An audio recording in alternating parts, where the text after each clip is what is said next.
In our last session, we looked at how to use your breath to manually control your nervous system. Today, we're zooming out to look at the container for that system, your environment.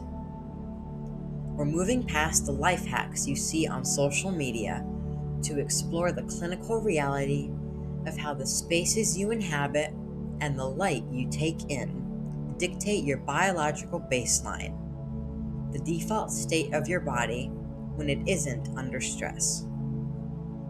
Important disclaimer. Just like before, I want to be clear. I believe in the power of nature and sound to heal.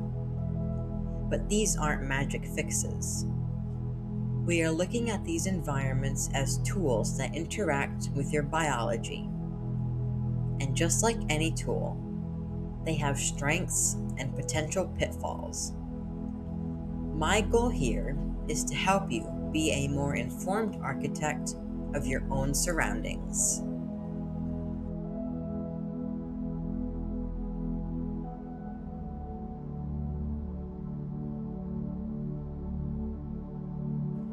Our brains evolved for wild landscapes, not concrete cities. The mismatch between our ancient biology and modern urban life is a major driver of modern stress. How this works for me. I spend a lot of time capturing nature in my videos because I've seen how much it resets my own pace. But I also recognize that it's about balance. I don't need to be in the woods 24/7 to find peace. I just need to know how to bring that soft fascination into my daily routine. The pros, the science of success. Circadian rhythm optimization. By aligning your light exposure to the sun, getting natural light in the early morning, you help regulate your cortisol, a hormone that helps you wake up, and melatonin, a hormone that tells your body it's time to sleep, which is essential for restorative sleep. Restorative capacity. Exposure to nature provides soft fascination, a state of effortless attention triggered by natural patterns like fractals, which physically lowers your blood pressure and heart rate, helping to reverse the wear and tear of high-stress urban living. The logic check. Risks. The nature deficit trap.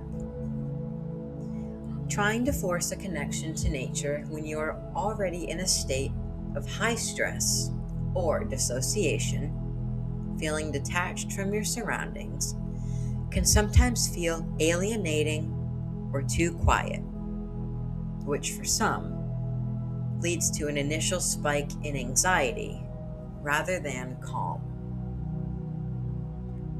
Environmental over-optimization. It is possible to become obsessive about tracking every minute of light exposure or screen time, which can trigger the very rumination you are trying to avoid, what we call the wellness trap.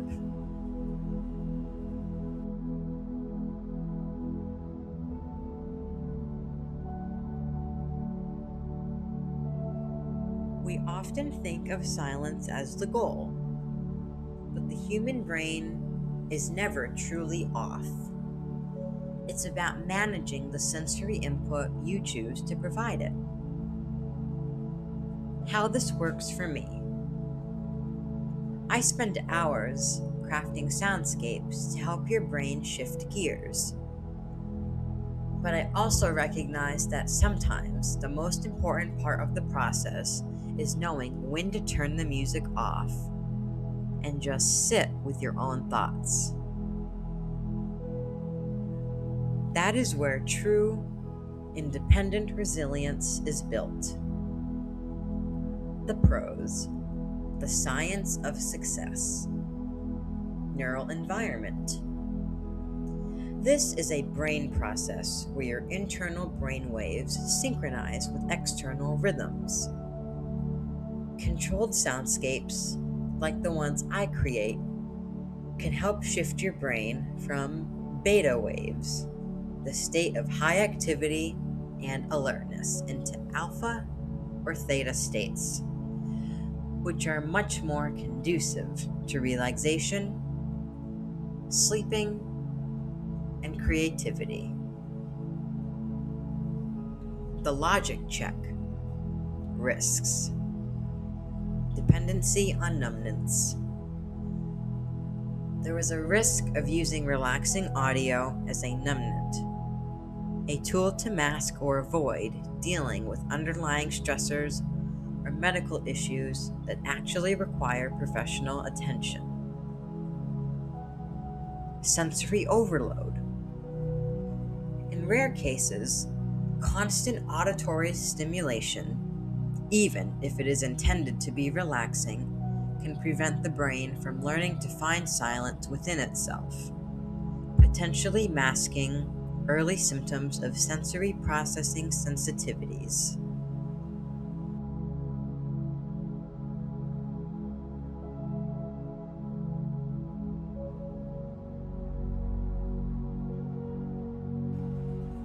By understanding the science of light, space, and sound, you stop being a passive recipient of your environment and start becoming its architect.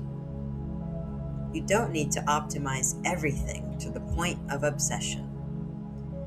You just need to understand how these elements interact with your brain so you can make intentional choices. We don't do this to escape our lives. We do this to train our systems to be more resilient and more in tune with our natural rhythms. You are the architect of your own evolution, and that means being an informed, cautious, and intentional user of these powerful tools. Thank you for joining this masterclass. Stay calm and stay grounded.